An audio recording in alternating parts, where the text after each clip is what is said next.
John 8:58 is a verse that Trinitarians love to bend and twist to fit their false doctrine. They try to suggest that a couple of things in John 8:58. They want you to believe that Jesus Christ is claiming to be the God of Abraham. I am who I am. Before Abraham was, I am God. Or before Abraham was Jehovah, right? But is this what Scripture really says? Do Trinitarians have a legitimate claim to this, to tie it into Exodus 3:14? The clear answer is no, okay? In the Hebrew, there were no lowercase letters or uppercase letters. It was all kind of uniform, right?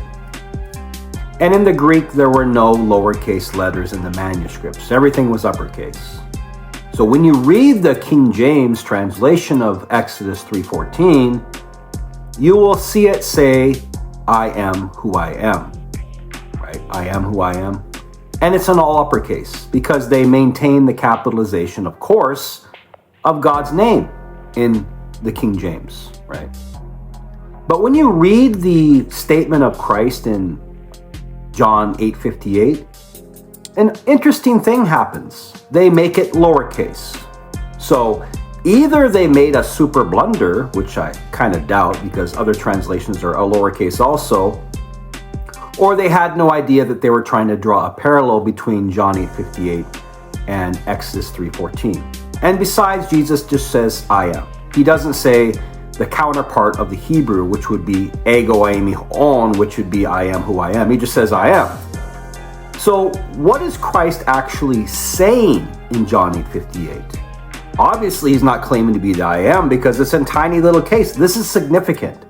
Okay, this would have meant that they went out of their way to look at I am, who's God's name according to them, and make it lowercase letters. Okay, this would be just crazy to do. And God's name is not I am who I am anyway. It's I will be what I will be, because there's no present tense form of is in Hebrew. So, in the RSV, for example, you can look at it and it'll footnote there and it will say, or I will be what I will be. So the I am statement completely goes out the window as far as a Trinitarian is concerned. But is Jesus claiming to be before Abraham? He met Abraham. Well, first of all, Jesus said, Abraham rejoiced to see my day. He saw it and was glad. Not that Abraham saw me. He saw me and was glad. Abraham had a future vision of the coming kingdom of the Messiah sitting on the throne. We can see in the book of Hebrews when it talks about the future. He looked forward to the future. And we know in things in prophetic perfect tense and heterosis, you can speak about things like they've already happened, like they're waiting, right? We see things like, I see him but not now, in the book of Numbers 24. I see him but not now. I behold him not near. A star will come out of Jacob. So I see him, but not now. I behold him but not near. So when you look at the statement of John 8:58, when Jesus says, I am, it's ego eimi, okay? And you can look at other instances where Jesus says, I am, ego eimi, and they don't try to make the case that Jesus is claiming to be God, right? It's just a statement of, I'm that person. For example, we can look at John 9:9, when the blind man is being questioned by those who are asking if this is the blind man. And how do they translate I am, the same statement that is applied to Jesus, ego eimi? How do they apply it to the blind man? They put he, or I am the one. So if you look at the interlinear or on Bible Hub, you can see the brackets here on how they add the one next to the blind man. Otherwise, he could just say, are you the blind man? I am. I am. But the blind man is not claiming to be the great I am. I am who I am. This is the same exact statement that Jesus says. Before Abraham was, I am. Ego eimi. So you can also translate it as, before Abraham was, I am the one. Or, before Abraham was, I am he. Okay? I am he. I am the one. Long before Abraham was, I am the one. I am he. Jesus Christ was the one prophesied long before Abraham was born. Okay, this is what they've been asking. Are you claiming to be greater than our father Abraham who died? Who do you claim to be? Jesus didn't all of a sudden go, before Abraham was, I'm God, I am God. No. By claiming to be before Abraham, he was the one who they were waiting for, the Messiah, who would have been greater than their father Abraham who died. And they took offense to it because they believed Jesus was, first of all, a liar and a fraud, but also now to claim that he was greater than their father Abraham who died. See, they did not like it at all. So, what Trinitarians will do is they'll hide things, right? They'll hide the fact that, yes, it can be translated as before Abraham was, I am he. Before Abraham was born, I am he. Before Abraham was born, I am the one.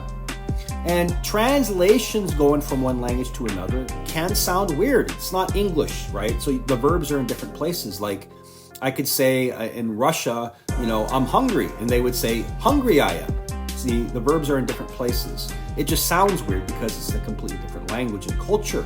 And imagine translated from Hebrew to Greek and then to English. So you have all kinds of different little nuances there. So Jesus was not claiming to be pre-existing before Abraham as far as literally there. You'll never find Jesus Christ back there in the Old Testament, physically alive, only in prophecy. So was Jesus before Abraham? Yes, he was. He was the one spoken about in the garden in Genesis 3:15, I believe, talking about the one who will crush the serpent's head. Right? This was long before Abraham was born. A star will come, right? Jesus Christ is the root and the offshoot of David. He's the one that, first of all, he is the reason why the lineage came. Okay, he was the one prophesied to be the seed of Eve, to come forth from Eve, to receive the Davidic monarchy through Eve's lineage. Okay, so Trinitarians will take a riddle like this and twist it and bend it to try and make it say something that it doesn't. First of all, it has nothing to do with Jesus Christ claiming to be the great I am in one statement of I am. And notice in the New Kings, as Trinitarians always do, they make it uppercase now. Do you see the deception in the Trinitarian doctrine where it starts lowercase and they don't make the assessment here, they don't make the correlation in the King James, but they're going to fix it for you now. In the New Kings, it's uppercase. So a poor, unsuspecting reader will pick up the gospel in the New Kings and they'll read it and say, Pastor, why is this capitalized? And the pastor will say, my child, that is because Jesus Christ is the great I am who I am. Do you see it in Exodus 3:14 where it's capitalized? Oh, I see, Pastor. That's amazing. Don't worry, my child. Stick with me. We'll go places.